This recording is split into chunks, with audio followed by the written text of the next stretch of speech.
Hi, Andy. Hi, Cam. You want to talk for an hour about Dragonball Evolution for no reason? I think I got 5 minutes of content, but I did try cocaine yesterday, so that I got more on that. Do you think cocaine would have benefited the creators of Dragonball Evolution from 2009 to make? I am certain they were already maxing out their benefits. Oh, you think so? I don't know. It just seems like the kind of movie where, like, hey, let's fucking do this thing. All right, let's do it. Hey, put this thing here. Okay, great. Let's keep going. It's a real cocaine energy movie. Interesting. Well, let's get into it. So I'm just gonna set the table because I don't have a lot to say. I wish I had more to say. I had a notepad and a pen out. No, I got plenty to say about the movie. I just got nothing to say as far as like a preamble because I basically have no history with Dragon Ball Z, the manga or the anime at all. Yeah. That was one of those shows I would see on when I was a kid, and it would be like a weird, like obscure Saturday morning slot, I want to say. And anytime I saw an anime as a kid that was not Pokemon, my reaction to it was always like, that looks like shittier Pokemon. So I would just avoid it because like my Pokemon was like my only knowledge of anime at that time, so anything that was anime-ish, I was just like, that looks like it's ripping off Pokemon, but dumber. So, and I just never liked it, and then I stopped liking Pokemon. So I then you realize all anime is ripping off all other. All anime is bad. That's all terrible. No, but I was like vaguely aware of it, and then like I knew some people who were into it. I remember I knew what a Kamehameha was like in high school. So, like, I was definitely aware of, like, the tropes of it, kind of. I knew it was, like, one of those shows. Oh, yeah, I had a friend who would always tell a really good joke that, obviously, I didn't get it, but, like, it was explained to me, so I was able to get it. But his joke was, like, how many Dragon Ball Z characters does it take to change a light bulb? The answer is 1, but it takes 3 episodes. Yeah. I was about to cut you off and do it for you. The most common place for kids to do Kamehamehas. Where's that? It's in the pool. Everyone fucking. Oh yeah. I know so many people who are just doing Dragon Ball Z stuff in the pool. Bro, I'm pretty sure we did that to each other when we went to Vegas for my 30th birthday. Oh yeah, we were up on the stratosphere. Yeah. Because I remember we were doing like dumb anime voices, like. Oh wow. We were very drunk and not being just for kids then. Everyone. Well into their late 50s. Everyone can Kamehameha. In the pool. I don't know why. It just makes you feel awesome. It's a fun game. Dragon Ball. Anyway, I did have a lot of history. That was my first anime. No, I did watch Pokemon. But I didn't watch a ton of it. I probably watched like 10 episodes. So you weren't ever invested in like the storyline? You were always just like, what's this colorful bullshit that's going on? I could not keep a schedule when I was a kid. Like it wasn't. That was like the first show I tried to watch. Later on, I tried to watch Simpsons, and I eventually figured out how to follow a show every week. But, like, we didn't have a lot of TV in Russia, and it was just, like, a program, and you'd watch it, and then that was it. And so serialized TV was new for me, and, I couldn't figure out how to watch Pokemon properly. Eventually, I had a neighbor who had them on tapes, and then I could watch some of them strung together. But Dragon Ball was definitely the first show where I was like, okay. Here it is. If I miss next week, I'm totally not going to find out what happens to Frieza. So I better. We're like the last generation of kids that grew up with that. Like, oh, if I don't catch it, then I'm going to miss it forever. Yeah, it's like, and then it'll be like, oh, now we're on the Cell Saga, and I have no idea what the fuck happened to Majin Buu or whatever. No, Buu came after Cell, but anyway, it was like a real important thing for me to actually watch Dragon Ball. Whereas, like, there were some there's some shows that, like, you'd watch all that, and you'd want to watch all of the all that's, but if you missed one, it wasn't, like, you didn't notice. The only 2 shows I really followed that were, like, serialized were, like, Spider-Man, the 90s cartoon. That was another one where I saw To Be Continued, and I had no idea how to watch the next one. What time is it? How do I find out about this? I didn't know about TV Guide or anything. So I just never saw another one. I didn't know how to see the next one. And the other one was Power Rangers, which is, I say is technically an anime. I qualify it. Even though like 40% of it was filmed in America. It's still like 50-60%. It's definitely based on, It's a live action anime. It's actually from a Japanese show. So, but like there were episodes that I missed and I was like, oh, wait a minute. Something happened and now they're over here. Oh, wait a minute. Like they did some light serialization in those years. This was like mid to late 90s, 96, 97. Especially when they switched from one type of ranger to the next when they went to space.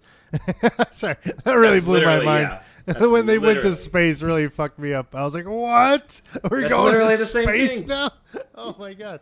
Yeah. I remember an episode where they were getting in a rocket and oh shit, they're gonna go to space, and then I couldn't watch for a week or two.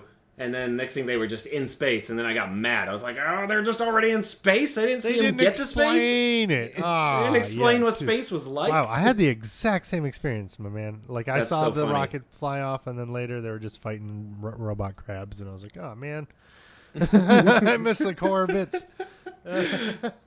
Yeah, no, that's hilarious. Yeah, that was another show where I was funny. I didn't know how to watch it at the time. I didn't know what time it was on. I would just watch TV occasionally. And I loved that show, but if it wasn't on, I didn't know. I did not speak English, and I did not have a ton of skills, so I didn't know how to ask people. How do you figure out when this show is on? I just catch it when I could. But yeah, it wasn't very serialized, so I just ended up watching. No, yeah. It's not like these were intricate storylines. It was just placeholders or pieces being moved along episodes. It's just now we're over here now. But anyway, so Dragon Ball. Then the very first time I watched anything Dragon Ball related was when we were living together, which would have been 2010ish.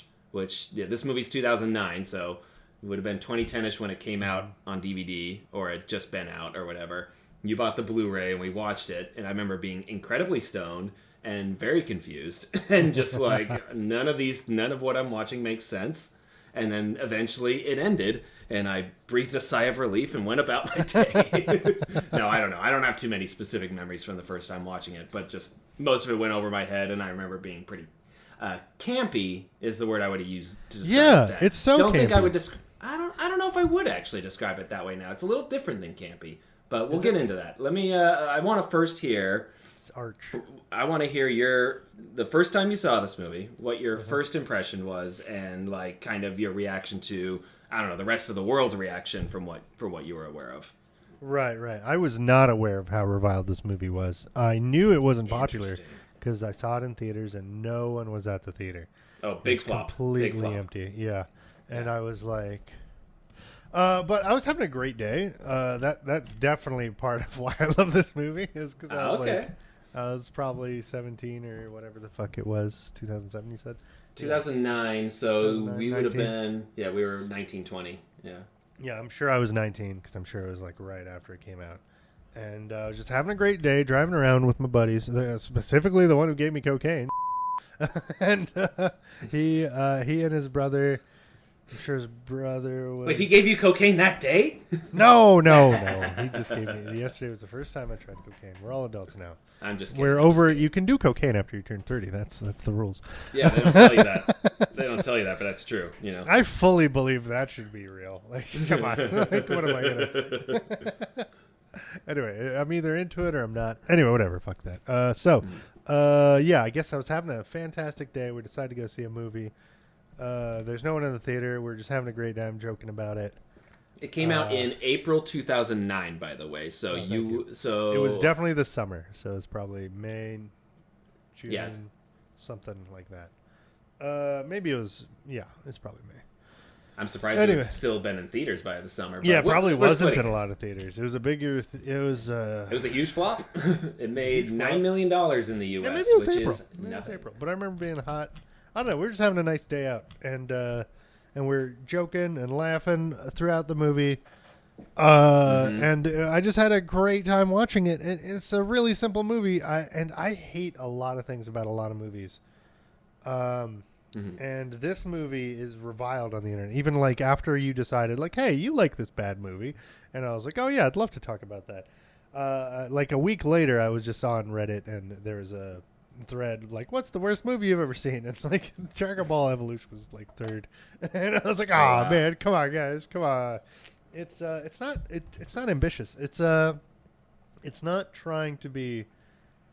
No, it's not trying to be anything incredible. It's cartoony. It's just a little ditty of a movie. It's a popcorn bullshit. My thesis is that it's like it's basically the exact same energy as the Matrix sequels without all the pretension. With all the pretension just cut out. It has no pretension. Yeah. They're just chilling. It's like, hey, Goku, remember, be yourself. And he's like, okay, I'm done. We'll do Fuck that. it. I do think the worst. Okay, the one criticism I have, and this is not important. But I'm like, Goku is supposed to be a dumb shit yokel, and why is he at a tech school, like a high tech, fucking super advanced tech school with these smart kids? This is not appropriate. Yeah. You should definitely be in remedial math, trying to do basic algebra, if you're gonna put him anywhere. Anyway, Dragon Ball Evolution, 2009. Do you know anything about the people who made it? No, I actually didn't. Usually I do some research, but let's go over it real quick. Yeah, I just thought this was interesting. It was directed by James Wong, who was the director of the first and third Final Destination films. Are you familiar with those at all?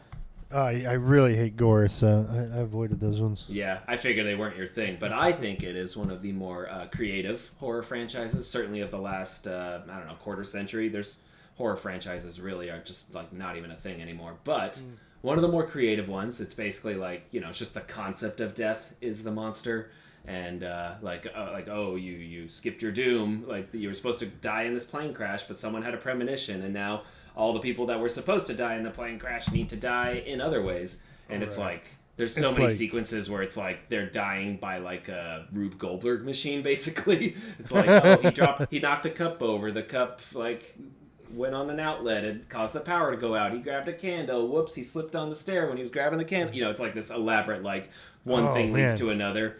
So he directed the first and third one. That's like you know what that movie is doing is like, oh man, all these unexplained deaths, they're so bullshit. Like, oh, I can't believe this guy just tripped and fell into a pool and drowned to death.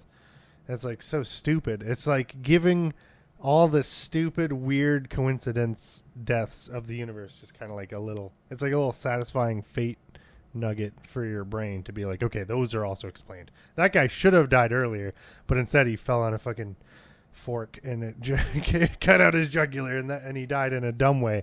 And like, instead of that being like supreme chaos in the universe, it makes you feel like, okay, all right, that guy died because he was supposed to die from earlier. That's my Freudian explanation for why that movie exists. But I mean, I think it just exists because it's a fun concept that allows for a lot of fun, elaborate kills. Yeah, but why? Yeah, also that. But I bet you, everything has a psychological explanation. Not that that's valid. I see what you're saying. But like, I just think it's a fun. Anyway, so he directed that, and then he came back for the third one. Didn't do the second one. I guess because he couldn't get any other work. James Wong is his name, by the way. After he did the third one, which I also liked. I remember liking that one. The second one has kind of like the most iconic. Anyway, but first and third, good. And then he got hired to do this one, which I guess I'm reading he was supposed to just be a producer for this. He didn't want to direct it, which I wonder why. They had a hard time getting someone to stick to the director role, but eventually he took it on, I guess, because probably they couldn't get anyone else. And he hasn't really directed anything since. Like he was clearly fired from movies. He's done some TV work, and he's done some TV work and basically just focused on like producing. I guess he's involved with the X-Files, and he came back for that revival. But that's kind of all he's done. This movie really did just kind of end his directing career, which I think is undeserved. I think you can say what you want about the script of this, and we'll get into like why fans hate it, I guess, and all this other stuff. But like the dude shows like there's some style here. There's some creativity. Like the action scenes in this movie surprisingly have life in the way that the kill sequences in Final Destination have life. Just like from the very beginning, like these action sequences when they're on the wires, the clothing wires, and they go upside down, and there's like a bit where like he gets like knocked back and it like does a quick close up of his lips. Goku, I'm talking about his lips, and they kind of like they do that like he's getting wind in his mouth. He's getting a fan right in his face, yeah. Just like little details like that are just like, okay, I think this guy's like paying attention. This feels like a director who's like at least awake at the wheel in terms of like the big showy sequences, the parts that you want to like really impress people with. And so, like, from the very beginning, I'm like, okay, I'm not feeling like this is one of those bad movies where, like, nobody's heart is in it. Everybody's just fucking on autopilot. They're just like, let's just get this shit done. Like, it doesn't feel really like that at all. I think everybody is feeling pretty earnest about what they're making and just genuinely trying to do, like, the best they can with it, even if the script is weak. Yeah, it's got heart. The script is weak but simple, but not ambitious. But, I think they've got heart. I like it. Yeah. It's definitely got heart. And it's and it engages with the source material very richly. Not very richly. What's the word I'm looking for? It earnestly engages with the source material. Like, it changes things. It's not going to be a direct shot-for-shot remake like some terrible things that we won't talk about. But, it's just... it's an earnest adaptation. Like, adaptations aren't going to be... I don't know. They're not like original content. I felt that way. Everyone's favorite thing, but like they're referencing real scenes in the real show that had importance in the source material, and they don't all go over great, but I think they do a good job trying to make them integrate into a cohesive 90-minute thing. Yeah. Like, I don't know enough about the source material to say that it's a good adaptation. I'm assuming, based on how many fans hate this movie, that it's not the most ideal adaptation, but it definitely felt like...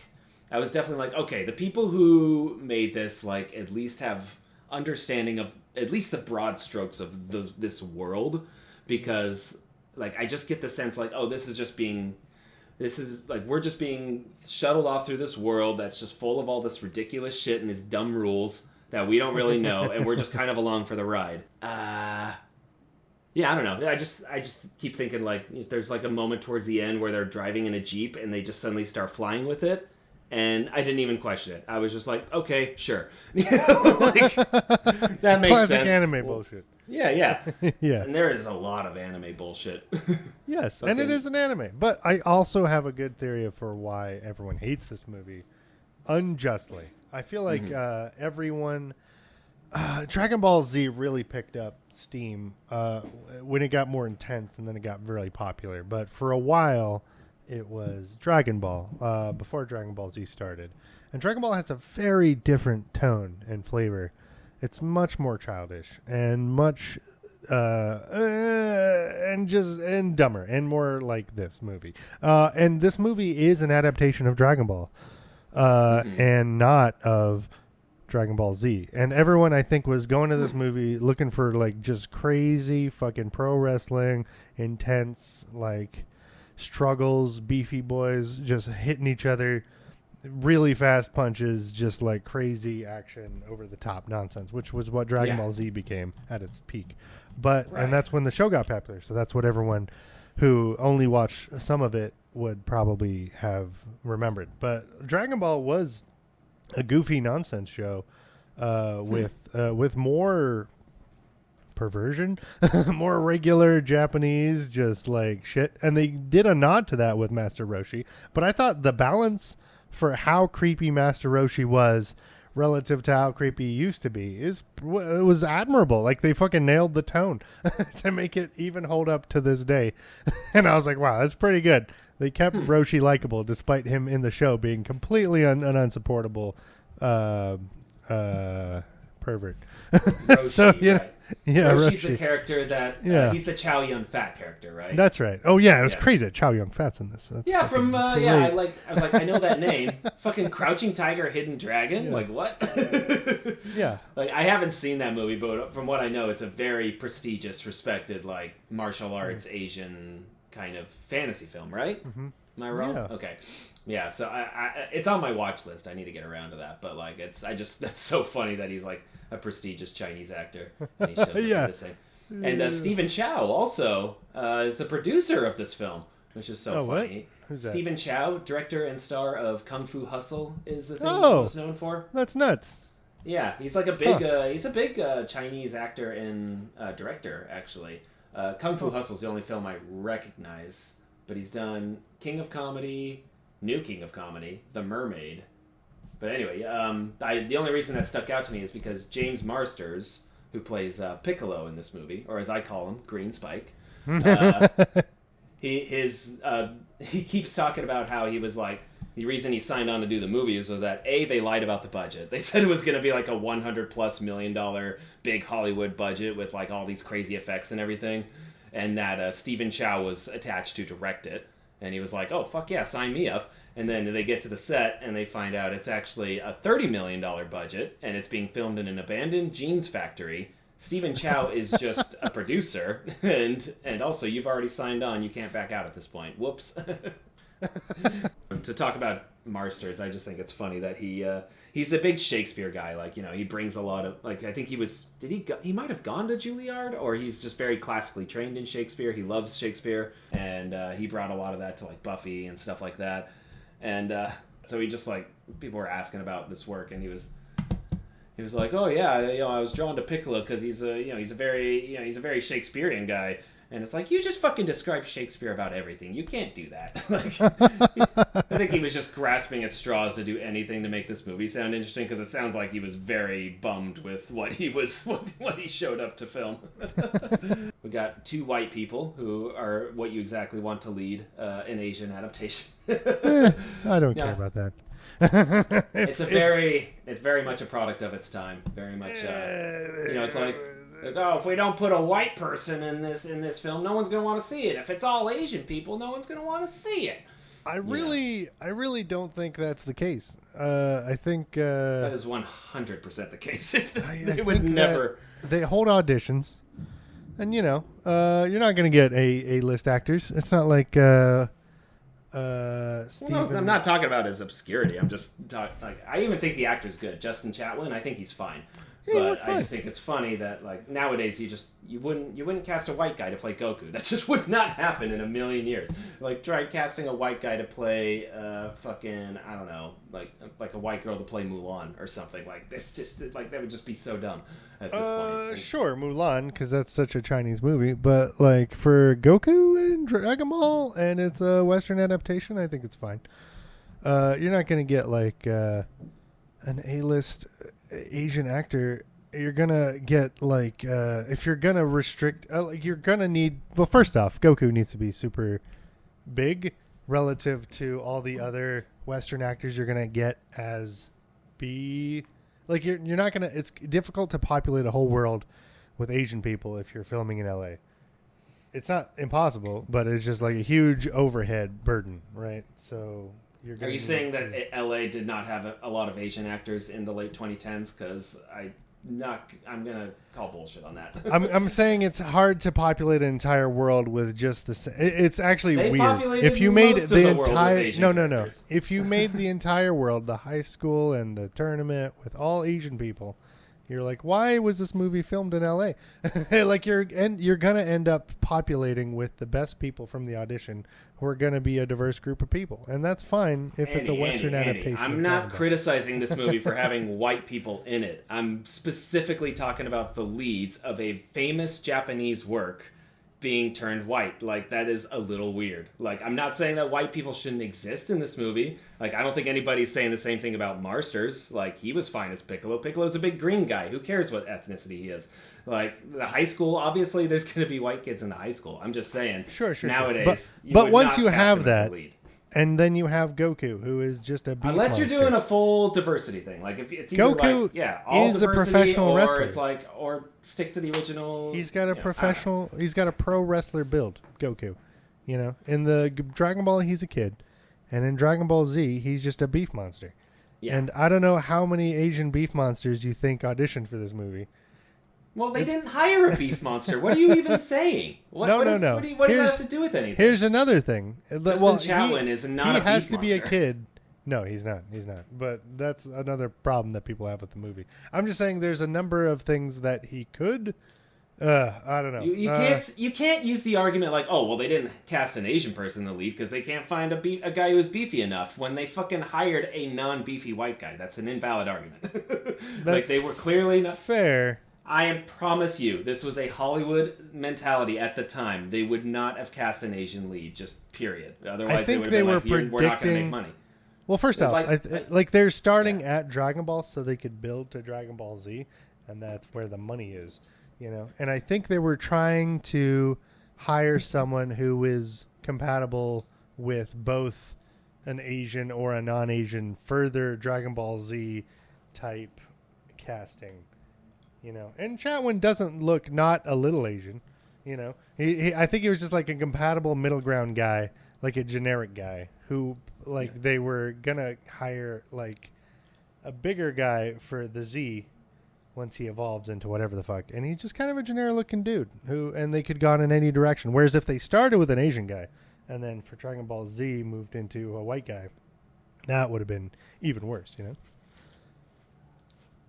I mean, why just have it be a white guy in either scenario? I don't know. I didn't want to fucking just get stung up on this. because a lot of people audition and it's hard to find the right guy for the right role. All right, I did not expect you to defend whitewashing this much. I literally just wanted to make a little joke. Oh yeah, I'm fine. I'm fine with whitewashing. You know, for that. I mean, this cast is pretty Asian. I think they did a pretty good job with most of the cast. Yeah, exactly. I just think, and I'm not even like criticizing them for casting a white guy. I think it's a very product of its time, and I think the actor's fine. I just think it's funny. Yeah. Look at white-ass boy like that and be like, yes, Goku, that is your human name, Goku. White boy of American high school. If they had a Steven Yeun at the audition and they turned him down, yes, I'd be very mad at this movie. I'm just saying, I don't know who auditioned for this movie. It's not the best movie. I'm not going to be mad at them for casting this guy because he's kind of a generic-looking guy who could hypothetically, he looks enough like Goku, Kid Goku, for me to be okay with it. I'm just saying whitewashing in itself is not a problem if you're in a predominantly white industry. Like, you know, it's not like there's if they had which Hollywood is Jet not, Li, okay. for instance, and he auditioned for this and then they didn't hire him and hired this guy instead, that's a crime. That would be abhorrent. But I don't know who the fuck auditioned for this, and I doubt, you know, they had that many options, really. Well, I guarantee you they were narrowing it down to a white guy. That's all I'm saying. Like, that was absolutely a studio note. Like, the lead has to be white, cast whoever else you want. Like, that is not an unheard of thing. This is a very common thing in Hollywood. Like, so I don't know why this is so controversial. Like, I'm literally just saying something that Hollywood has done numerous times throughout history, and only until very recently has started to look into more diverse, like, leading role casting. It's not that weird. I don't think when like they did what's her face for shit. What was that shitty adaptation? They got a lot of flack for this. Ghost in the Shell. Yeah, when they did Ghost in the Shell, and they were like, "Oh yeah, you definitely need a white actor for the lead." I don't think they were saying white actor. I think they were saying just like a AAA, like big star that could actually sell movie tickets. I don't think they were literally saying white. So either a white actress or Lucy Liu. That's basically all you got. Yeah, but Lucy Liu probably wasn't going to do it. You know, or Michelle Yeoh. She was probably not available. Like, I don't think they would have been against Lucy Liu being the fucking actor for this. If she auditioned, I think she'd have a huge case against the movie for being racist as fuck. But they're not saying actually white. It's just systemic racism, where there happens to only be white people available. And systemic racism is the kind of racism that's not real racism. It's just the kind of racism that just happens. And we could work on it. And there's things we can do about it. And but it's like, you know, nobody actually had to be malicious for that to happen. And I don't think it's that big a deal, honestly. What's her face being a white star in Ghost in the Shell? Because Ghost in the Shell is a very multicultural movie. It doesn't actually matter what race the lead actor is. The movie sucked, but not because it was whitewashed. No. And I think, if you make it multicultural, that's one thing. That's fine. Especially if you're setting something in the future. Like, that makes sense. Yeah, to have multiple races. Kind of what the Cowboy Bebop thing was doing. But I mean, Cowboy and Bebop Spike did that, but Cowboy Bebop, the lead, they still put an Asian to play Spike. You know, the weird thing about Cowboy Bebop is Spike is not Asian. he's Asian-ish, but it's not clear at all what race he is. He's very American. That's the fun thing about the Cowboy Bebop. It's a very you can be Asian mixing American. pot. Anyway. No, he can be Asian. He might be a little Asian, but he's not like he's the most American dude in the world. He loves fucking jazz and Native Americans and fucking what? You don't need an Asian as Spike, that's for sure. No. Anyway, I'm cutting all this out. This is a bad. Hell yeah. No. Race is fine. Race is fun to talk about. You can cut it out. I am not making this podcast pro whitewashing. I refuse. The podcast isn't pro whitewashing. Obviously, you're anti whitewashing, and I'm for it. Fair. Well, not for it. I just don't think it's a crime. I think it's like it's a what's the word? Collateral. It's collateral damage. It's not the main thing. It just happens to happen, and then it's not ideal. It's context dependent, and also when I say like a white person, like I understand that like the studio might also throw in a Will Smith or something like that. By white, I mean generally like Americanized, but usually means white. But no, I think like I said, I literally was not even going to make a big thing about it. I just think it's so funny that he's a white kid who plays Goku. That's all I was going to say about it. And then this turned into a whole fucking litigation on whitewashing that I did not want. Yeah. I do want. That's what I want. It's like the reason talking about movies matters is because they intersect with every other part of life. And if you're going to cut out the things that aren't about movies, then it makes the whole conversation less relevant. Well, I'm cutting out at least half of it because we've gone on for like 10 minutes about this. That's very fair. just keep my part where I'm like, and fuck what Asian people. Just keep that in. That part you keep in. Just yada yada the rest. And then just like, you have 2 cuts of it. No, never mind. Yeah. Okay, whatever. I was going to go on another tangent about whitewashing. But anyway, the point is, casting is hard. The kid is white. This movie did not have the cream of the crop actors available. Marsters, Chow Yun-fat, Jesus, that was a good get for this particular movie's budget. No kidding. Yeah, Stephen Chow must have hooked him up with that. Like that must have been his sole contribution to the movie because it sounds like he was very hands off. I think he was just attached to it because he wanted to do a Dragon Ball adaptation at some point, and then he couldn't really get his name off it or something like that. But it just sounds like he was very hands off. Like, I ain't touching this shit. Like, my name's on it because of a contract. But the lead guy looks like fucking Jesse Pinkman's loser little brother, and he somehow works very good for the role. And the thing is, Dragon Ball is supposed to be like a 10-year-old kid, and I think a lot of people were bummed out that it wasn't Dragon Ball Z. But honestly, I think they did a really good job bringing the content of Dragon Ball up into, like, it's like high school. It's like a juvenile coming of age story. Like you're trying to figure out what your powers are. You're trying to assert yourself against your nature or ego or whatever the fuck. I don't know what the psychological ramifications of fighting off Osaru is, but it's definitely like about puberty for sure. And I feel like they did a great job bringing Dragon Ball up to speed to like the modern world and trying to get the tone right. And yet everyone hates it because it wasn't fucking Vegeta in Dragon Ball Z, which is what everyone remembers. Nobody even watched the fucking Raditz shit. Nobody, I mean, a lot of people do. Like, there's a lot of dorks that do. But everyone who hates this movie, it's just the mainstream people who started watching at Vegeta and stopped at Boo. What is Vegeta? Vegeta is like the second villain of Dragon Ball Z. And then he becomes one of the main characters during the Frieza saga. Okay. But it's all during the pro wrestling era of Dragon Ball Z. It's like Dragon Ball is a much more juvenile, less intense story with a lot of anime bullshit thrown in and just a lot of weird world building and strange villains. And it's a very strange story. It's the weird thing. It's impossible to adapt because it's so weird. But it kept a lot of the weirdness. Yamcha digging a hole and extorting them and then becoming part of the gang, like, that was a difficult move to make because it's just such nonsense. But they fucking put it in there, and that's them being really true to the source material. Oh, wow. So the whole thing was part of it. Like, that they're in a hole, and he's like, I'll give you the ladder if you... Yes, that is an exact fucking shot for shot. No, it's just like a very. But then fucking Roshi, when they're at a standstill, he just fucking jumps out. I'm just like, you could have done that the whole time. You had a fire set up and everything. Yeah. They probably should have sold that better because Roshi, didn't explain himself at all. Like, I feel like he always had the power to do that, and he just didn't justify it in the least. Oh well. Yeah, and. No, I forgot what I was going to say after that. But yeah, so yeah, okay, yeah, the fucking... So the whole thing is that there's these 7 Dragon Balls, and if you have all of them, you get a wish? Is that what I understood correctly? Yeah, and most of the villains are going after, like, unlimited power, or unlimited life, or some other cool shit. But they're it's like the world's shittiest genie. Anyway, go on. Yeah, but it's like, it actually gives you good stuff. It doesn't try to undermine you with shitty genie rules. Interesting. Yeah.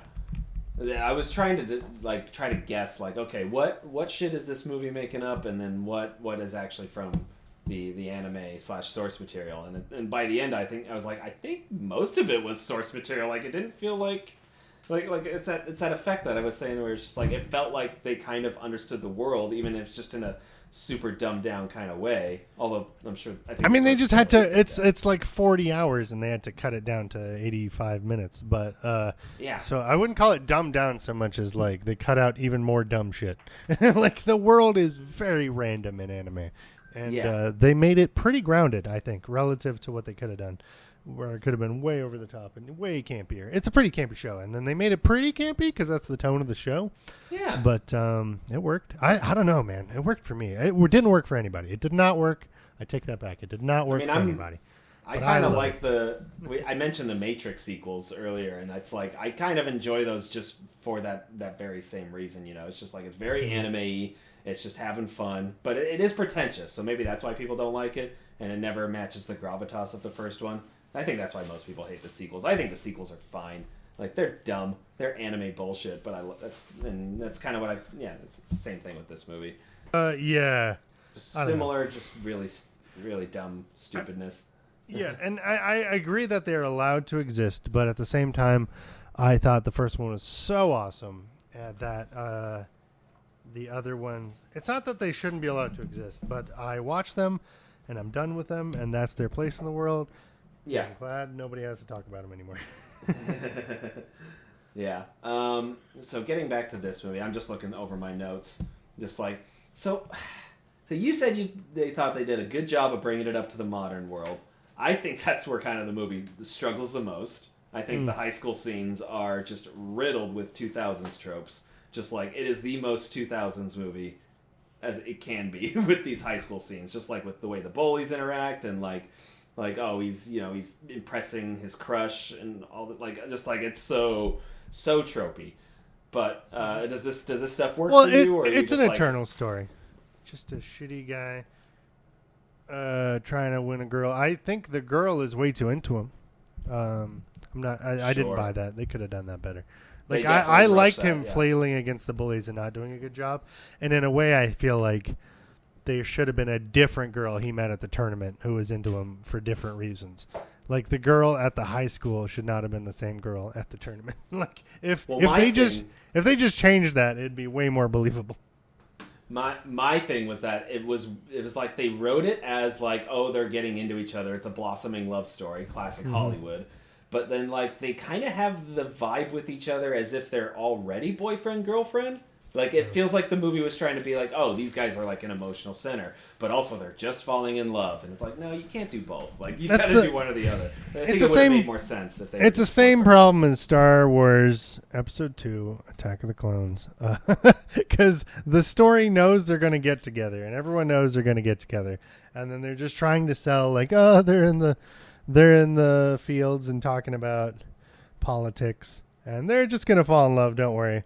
But then they also have to set up separately that he's going to become Darth Vader, so he has to be super fascistic and weird. And she's like, oh, you're just so cute. But, like, at the same time, he's like, and we got to kill all the Jews. It's like, oh, cutie. Oh, I love you. And it's like, wait, the writer is trying to do two things at the same time, and he's completely abandoning one thing for the other thing. So this story has the same problem where it's like, Goku, he's a guy who's gonna win this girl over, and like the writer knows he's gonna win her over, and he's just completely abandoned any like effort towards that end. He's just like, it's just gonna happen, it's natural, they're two hot young people, who cares? And then he's like setting up other shit in the story, so the romance is completely unbelievable, unnecessary. But yeah, it feels like these people. Yeah, Hollywood just loves to be on autopilot with their love stories. It really does. These people really need to watch some fucking good, long, slow burn fucking romance shit. Have you ever watched any long form romantic stories? Better Call Saul. Oh, that is good. That is actually correct. Yes, correct answer. The romance, I know you haven't finished it yet, but the romance only gets better as the show goes on. Yeah, it's awesome. I'm in season 3. You know, it's going great. I like how it's not romantic still. Like, it's still kind of like, you know, he's into her, you know, she's focused on her career, but it's still there. It's just always in the room. Yeah. It's always believable. That's it never makes it the focus of the story in a way that is perfect. But like, and I don't want to say too much. Anyway, let's not get touched up on that. I always was like, whatever, rom-coms, whatever, they're bullshit, blah. You know, they're going to get together. It's not even weird. I've watched some really good romantic stuff from Kat. North and South is a really good fucking period piece about the Industrial Revolution in England. And it's like these two people are at each other's throats the whole story. And in the last episode, spoiler alert, they get together. and it's the most believable, touching shit in the world. And then I've watched a few Korean dramas that are like that. The real key to a romantic story is that the conflict has to be real. Yeah, and I don't know. It's just weird when this shit happens and nobody cares about there being any tension at all. Yeah, the tension comes from conflict. It really does. It has to come from something where they're not getting along. Otherwise, like, why aren't you guys just making out? Why isn't the next scene you just guys having sex? Why isn't the next scene you just guys getting married? Like, there's nothing keeping you two apart. Yeah. No, I know, but like they could just like imply it by like the next scene they're like, we're in love. But like if there's literally nothing keeping you two apart, why aren't you guys together at the beginning?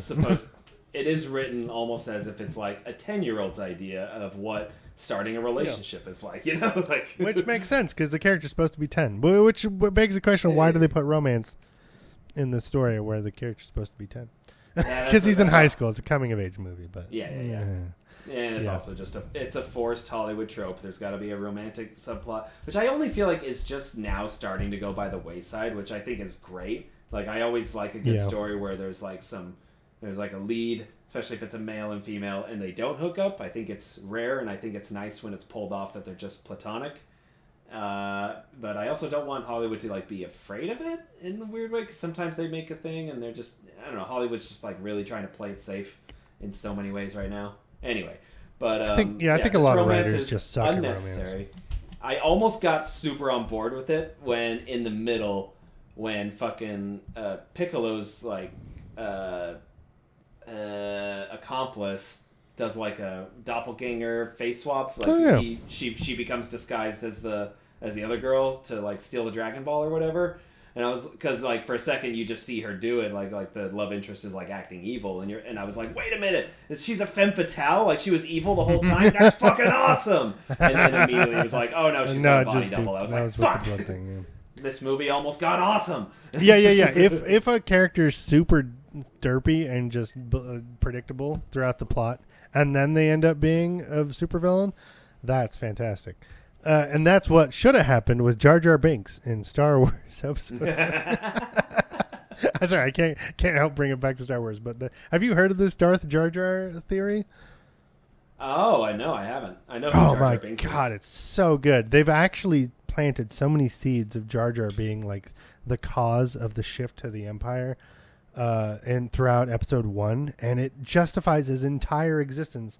Because playing dumb is like super common in the real world. People do that shit, and it's so awesome to just have it be extra diabolical. And everything Jar Jar does in the first movie does technically contribute to the formation of the Empire in the second of the Star Wars prequels. And I think they abandoned it because it was Jar Jar was so reviled after the first movie came out. I suspect they just like if you see the second movie, he's barely in it.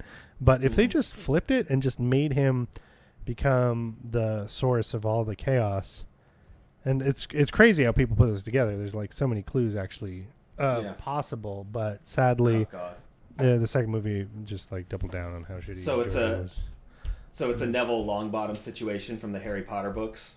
Are you familiar with that? I don't know what that is. It's a very similar thing. I mean, I know what the character is. He's kind of Neville. Yeah, there was a lot of clues up through like the first 5 or even 6 books of Harry Potter that Neville Longbottom was actually the chosen one all along. It was like setting up a twist that Harry Potter was like a decoy chosen one that Voldemort would go after, and that so that Neville Longbottom could come of age and he could save the day from Voldemort and like actually be. So he would basically be like, you know, the chosen one in disguise the whole time. But there's like a lot of suspicion is that like, or like the Like, it went up online, like, fans were speculating about that, and a lot of people think that J.K. Rowling might have found out and was like, fuck you for figuring out my shit, I'm gonna write something else. Which, and now, and like, I suspect J.K. Rowling like, was not, I don't think, I think she's too concerned with, like, regular arc classic stories to do a big twist like that. I suspect that was not her intention. Very likely. But I know there's also a TV show that did something similar where someone was mad that the fans figured it out, so they completely rewrote everything, and it's like, why do that? No, if you have a plan, stick to the plan. Tell your story. If some fans figured it out, good for them. Who cares? It's not like George R.R. Martin is backing off of a R plus L equals J just because fans figured it out and a TV show adapted it first. It's not like he's backing. Maybe he might. I bet he's gonna fucking wriggle out of that shit. Oh my God, if he did, that would be so funny. I think he should, just because the whole thing's fucked anyway. He's done so much setting up. He's laid so many clues. They would be all for nothing. He's doing the math to make the clues work in a different direction. It's all possible. That's why the sixth book has taken fucking 15 years to come out. That's exactly why. It's the only thing that makes sense. He had to reorient based on the reception of the show. He had to reconfigure the whole thing. You know what's so weird about that? All right, I'm going to get off this tangent, but what's so weird is that, like right around the time that Game of Thrones season 6 was going to come out, I think, George R.R. Martin put up a blog post that said, like, oh yeah, the book will be done in about 6 months. And then 6 months later, he was like, actually, I've hit up a snag. It's going to be a little longer. And now it's been 6 years. It's like, what the fuck happened in that period of time where he was like, it's almost done. Actually, it's going to be multiple more years. Like, what the fuck problem did he encounter? Dude, that literally happens to me at work in real life where I'm like, oh yeah, this thing's almost done. And I have not started it. Yeah. That happens a lot. And then like 3 months goes by. I'm like, hey, did you ever do that thing? I'm like, oh, I'm just testing it. And they're like, okay. All right. That seems weird. And I'm like, yep. And then I actually do the whole thing in a weekend and now it's done. Don't tell anybody. Anyway, but more importantly, Dragon Ball. Yeah, I'm looking over my notes. Yeah, like, I had a really good time watching it. I was very surprised. Like, I agreed to do it because I thought it would be interesting for us to talk about something that, like, you have a lot of, fondness for, and I could be like, well, I'll be the voice of the people who actually understand why this is bad. Like, we'll have a civil debate. But I'm coming out of the other end being like, actually, I think I get why you like this. This movie slaps. It's really simple. It's not trying. It's like that shit. It's like, I don't know. It's like, I don't know what it is like. But it feels earnest to me. It just feels earnest. It feels like it's doing its best, and it's doing a couple things well and a lot of things poorly, but it's still doing its best, and I can't help but love it and be like, there you go. You'll get it next time, champ. Like, I really wanted a sequel to this. Like, the whole time it was out, I was like, I think they're setting up a Dragon Ball Z sequel with this. And maybe they were in the works somewhere in the background, but obviously everyone hated it, so they couldn't. Yeah. But I was always on its side. I loved this movie. And I still do, and I've seen it like 6 times. And I just loved it. Like, I didn't write any notes while watching it because I was just watching it. It just gets me right into that little childhood Dragon Ball zone. I think that's what I was going for, even though it didn't work on anybody but me. Like, I love that. Yeah, almost nobody had that experience with this movie. Yeah, even like you mentioned the creator, how this is more like the original Dragon Ball versus Dragon Ball Z. The original creator was like, he tried to give, like, he saw like what they were doing with it while they were making it. He tried to give them some notes. They ignored it. And he's just like, yeah, this is like a bland alternate universe version of my work. Like, this is not, like, I cannot call this like Dragon Ball, honestly. But I don't know. I think what you get off of media is like a vibe. And if you get the similar vibe off of it as that original media, or, the vibe of childhood, whatever, then that's completely valid. And I think this film was made with I see that earnestness you keep talking about. I see the earnestness all over it. Like, it doesn't feel cynical. It does feel like, well, we got a very cheesy, a really weird script, We got a very limited budget, but let's do the best we can with it. And it feels like they did that. They did the best they could. It's like, let's see you try to do better. Like, let's do. I hope there's 4 other adaptations of Dragon Ball in the works, because I would like to see what everyone's idea of a good time with this source material is. Because it's a very weird source material.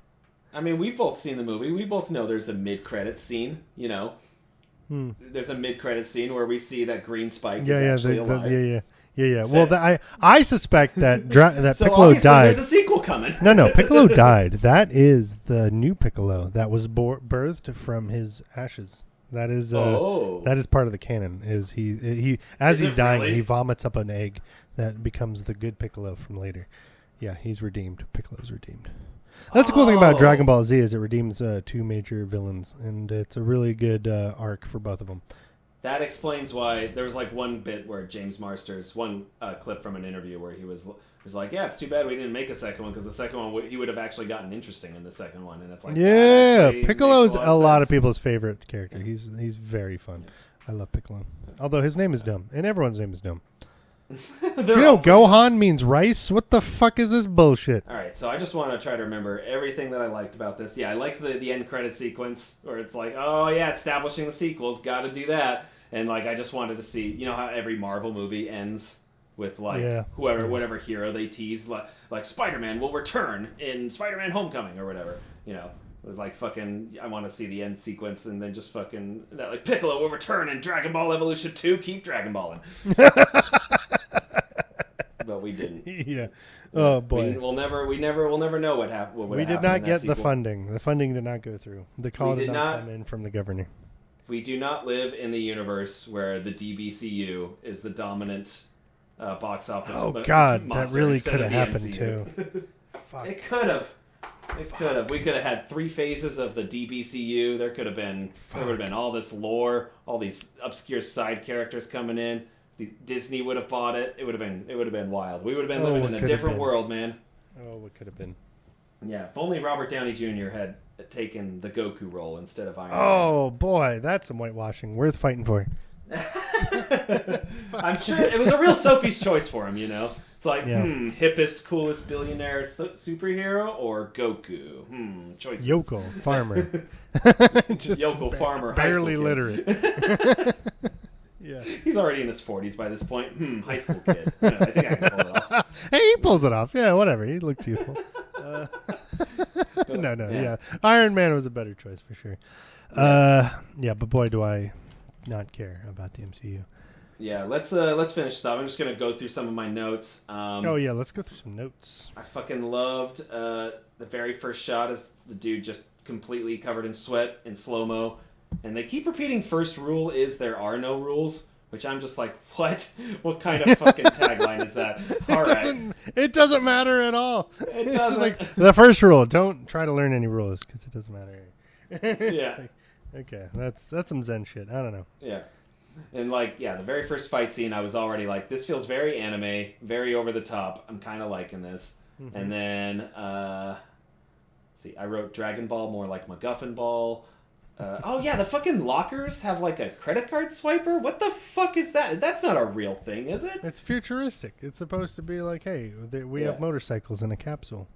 I wonder if that ever became a thing. Was that something people were talking about? Like, oh yeah, instead of having to put in an old tiny combo, students will swipe a lock.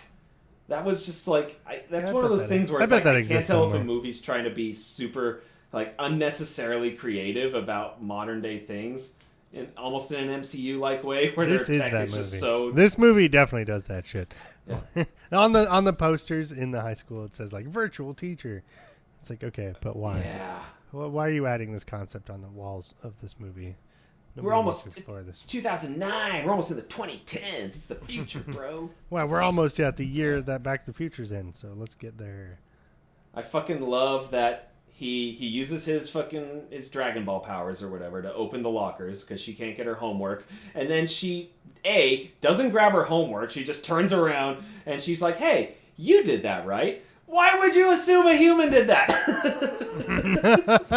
She saw him. She saw him with his hand up. Also, she uses ki. She's in the tournament. She knows what ki is. Yeah, that's right. She wasn't even surprised when he lit flames with his mind. I didn't know at the time that we would find out she knows about like fighting with animation. Yeah, there's magic. I just thought she was a high school student at that point, so that does make sense. Fair enough. But at the time, I was like, why would you assume that? Anyway, and then I like that he decided to bring his ancient supernatural family heirloom magic relic ball to a party. In case you need it. Did he? Oh, sorry. Did he puts it in his pocket before he goes to the party. Oh, yeah. Just for good luck.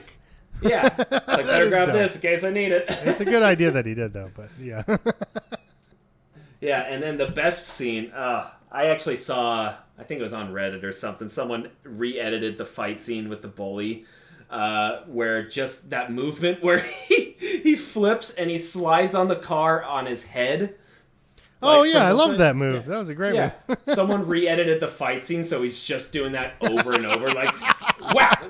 Punches him, slides across the car. Whack! Punches him again, slides across the car. Whack! Kicks him, slides across the car. It's awesome. The funniest edit I've ever seen. I'm going to go look that up after this. That is one of my... I wouldn't know how to find it. I might... if you find it, send it to me. Anyway.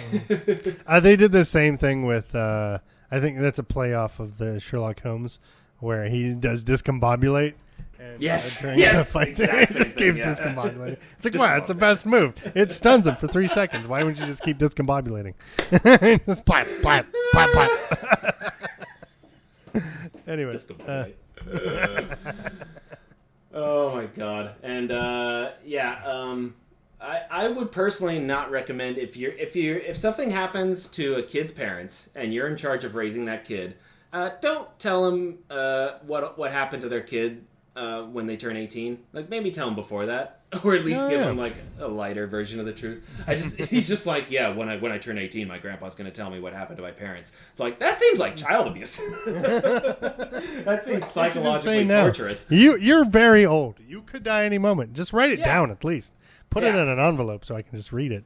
You have a will? You got a lawyer? You got tell a couple of people, just in case you die, somebody else can tell me. Just like, there's nothing stopping you. Yeah. But of course he dies right before that. And I like that he's with the girl and he just like looks up at the moon and he's like, something's wrong with my grandpa. My grandpa senses tingling, and he just leaves. Like, what was going on? Like, he was like, maybe I missed something, but I swear he just like looked up at the moon when his grandpa was being attacked. And he's like, I must go. Hey, yeah, he's got the force. He knows what's up. Yeah. I don't. Yeah, that was cool. Sorry, go ahead. The main thing I think the fans really missed was the talking pig, who uses the Dragon Balls to wish for panties. Wow. Yeah, I think that's really why people were so disappointed. Yes, that's a real thing. Oh, no. The talking pig is one of the main characters of the original Dragon Ball. He's bigger than Yamcha. He's like in there. He's always hitting on Bulma. He's just like trying to hump everybody. These names. I literally just when Bulma showed up on screen, and my note was just Bulma. Seriously, like these fucking. What's wrong names. with Bulma? Wait, it's I ridiculous. get why Chi-Chi's dumb, but what's wrong with Bulma? They just sound so silly. I mean, okay. you've known these names for longer, so they sound less silly in your head. I felt like I heard it for the first time, and I was just Goku, like, "What is going on?" Bulma. Bulma. I knew Goku, but Bulma. Does Roshi sound weird to you? What's wrong with Bulma? Not as weird. Roshi's fine, but yeah, Bulma's just. Bulma mean? I don't know. It just sounds silly. What Bulma means. It sounds. It means goofy. Gym shorts. Very good, thank you. Gym shorts worn by girls. Yeah, Dragon Ball is a piece of shit. It's dumb. And I thought this movie really redeemed it pretty good. We got a girl named Titties, a girl named Gym Shorts, got a talking pig who wishes for panties. Wait, There's a 10-year-old boy. They took out the talking pig. Yeah, well, they fucked up. Let's see. Oh my god. That first scene where Roshi shows up was like the most anime scene where he's just like, I am Roshi! Ah, ha, ha, ha, and he just like, he does that weird anime pose until like my grandpa's dead. He's like, yeah, he really did. And he stops. Yeah. Okay, so here are the names. Vegeta is vegetable. Bardock is burdock root, which is a big ingredient. There's Kakarot, which is carrot. Nappa, it's a type of cabbage. Raditz is radish. Broly, which is broccoli. Wow, these are some terrible names. Okay, I was just reading off some Dragon Ball names. I didn't realize how many. Oh man, there's so many dumb names. Brocco. 2 Broccolis in the same show. Incredible. Also, why is Roshi younger than the grandpa when he supposedly, like, trained him? He's got the key, man. He can do whatever the fuck. Oh, first off, because they got fucking Chow Yun Fat, which is a great get. Yeah. And second, because he's got key, it makes him immortal. There's a lot of immortal characters. I didn't realize he was immortal. Okay, I'm not even gonna say what to that. Like, sure, okay, I believe you. The Jeep flew. Sure. I can't wait to find out how they do the blackface characters. Big looking forward to those. Yeah. There's a couple of those. There's like what's her face? What's that Mr. Mime and what's her face from Pokemon? What's her face? Jinx. Yeah, there's like a full Jinx level blackface character who's got a turban in Dragon Ball Z. He's a big character. Okay, yeah. Mr. Popo. Mr. Popo is in there. And, jeez. And I cannot wait to figure out what the fuck they do with that. Oh, boy. Who will they cast for that? They might cast just about anybody, you know? It's just James Marsters again. Just separate. Yeah. Just talking to James Marsters. I love James Marsters. Dude, he's so good. I love it. I think he's great in this, even though he doesn't get much to do, but I think he's... I think he's delivering the exact amount of ham that this performance calls for. I think he did a good job. No, I think a lot of the actors nail it, even though it's like a shitty. My least favorite scene in the whole movie is just fucking Bulma and Yamcha talking, being like, "Wow, no one here even understands that the world's about to end." Wow, incredible, and nothing happens, and it's like, okay, why did you even have that scene? Aren't they like love interests, or am I thinking of a different character? Kind of, but not in any way that matters. Yamcha's one of the bros. He just hangs out. Like, eventually they build up a collection of bros in the background who are just like emotional support and occasionally fight little dudes while Goku takes care of all the main guys, you know? And Yamcha's just part of the gallery of just dudes who just has some personality. And eventually there's a little dude and a big dude with 3 eyes. And they're all just like bros hanging out while Dragon Ball Z happens. And of course nothing matters because it's a real, like, just like the main guy versus the main other guy. And everyone else's power level is 1/10 of that. But they occasionally accomplish some tasks. Anyway, whatever. So Yamcha's like being set up to be one of those guys. But originally I guess he has a love interest with Bulma. But she ends up marrying Vegeta. So that happens later. Huh. Mm-hmm. Yeah. Just like, I'm going over my notes and just trying to think, like, if you gave me the task, if you put a gun to my head right now and told me to recount the events of Dragon Ball Evolution in order that they happen, I would just be like, just pull the trigger. I can't do it. Because, like, all I can say is, like, well, it starts on a clothing wire, and then there's some high school scenes, and then the next thing I remember is fucking characters. The next thing I know is that the characters are hopping on rocks. Yeah, there's a lava kingdom eventually. Surrounded by lava, like fucking Diddy Kong. And then next thing I know, there's fucking CGI Golden Dragon. All hail Golden CGI Dragon. And, actually, dude, my movie ended at some point. That's all I remember. Everything else, there was a lot of colors. So many colors. Oh my gosh. A lot of characters too. You know, that's about as good as I can do. You know? Go ahead. Yeah, that's about right. There's definitely a Kamehameha at some point. He learns that move. That's an important part. God, the Kamehameha. Like, I love that, like, the trainer is just like, there's like a special move you can learn. We call it the Kamehameha. And then not 2 minutes later, he has like mastered it to get laid. Like, she's like, it's important that if you light all these candles, you can make out with me. And he's like, okay, nailed it. Get over here, bitch. I literally just learned this a minute ago, and it's like the most powerful ancient move we know. But I've got it. We're good. He's an alien from space. He's got all the powers. He can learn the human moves in no time. That's part of the fun. Oh, is he really an alien? Yeah, he's genetically gifted. Oh, that's right. Yeah, because one of my notes was that that's why he becomes a monkey. He's Antichrist Clark Kent because he came from like a meteor, but like unlike Clark Kent, who is Superman, like he didn't even know he was Superman until Piccolo's like, guess what, you're evil now, bitch. That's right. They made so I mentioned earlier Power Rangers was like my anime growing up, and in 2017, 2018, I forget which year, they did a reboot they attempted to do a serious, gritty reboot of Power Rangers that was like still family friendly, but it was like trying to be more serious, trying to be like, oh, we're taking this all serious. Oh, yeah. The teenagers have like emotional problems, they got like family problems and stuff at home, and they're like troubled kids and stuff, and like it was trying to be gritty and serious, and like. And like, so it's like 2 hours long, and like an hour and a half is like a fucking boring ass superhero origin story with like very, very light kind of like John Hughesy teen drama stuff. And then the last half hour is like a pretty fucking cool Power Rangers movie. Like when they finally get in the suits and they do some goddamn fighting, it's pretty cool. And like, and I just think back of that movie, and it's like they should have made that movie like they made this movie. Honestly, like they should have just like stop trying to make it serious for a new audience. Just fucking capture the campy silliness of the original show and just do it with more spectacle. Just do that.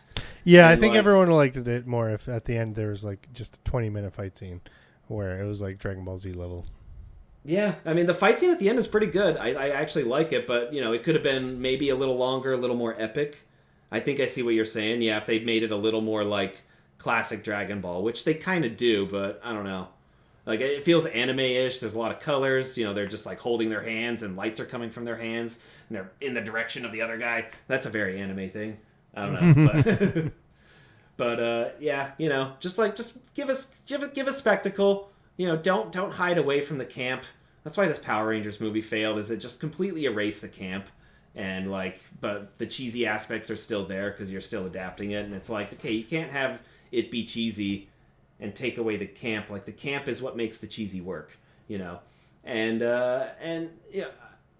we were talking earlier about how this film's not really campy in the traditional sense. It's more earnest than campy, but like it's goofy. It plays. I feel like hold on. I feel like the best campy shit is Ernest. Oh, okay, fair enough. I don't know if that's that checks out mathematically, but that's what it feels like. I think really traditional camp is really Ernest. Yeah, the best bad movies. Traditionally, I think the best bad movies that are, as far as like watching for entertainment value, are the ones that are made by filmmakers who are earnestly, seriously trying. Like, honestly, like The Room was made by a guy who was honestly trying. He's just a fucking narcissistic psycho, but he was genuinely trying. He doesn't understand people, but he really cares. And this film, it definitely understands anime kung fu movies, and it cares about that. I think we can leave it at that. I think that about sums it up. Do you have any other thoughts? Goku can do kung fu real good. Because he's an alien, and him alien, he Kamehameha, and eventually his past will be explored in the show. I wonder if Dragon Ball knew he was an alien. Yeah, it did, because he had a tail. That's right. He didn't have a tail in this. I thought that was an important part. That's right. I did hear people say that. And Piccolo. I also want him to have an extending staff, because the staff really represents the penis, and it should be there. It's part of his coming of age thing, The staff extends. Yeah. Now Piccolo, him green. That's all. Majin Buu pink, Piccolo green. Frieza him green, white. Goku, pink. him alien. Well, him alien. Put them together. Got yourself a 90-minute movie called Dragon Ball Evolution. All right, let's wrap this up. Okay, I think we're done. I ran out of things to say. And until next time, bye. Good havings.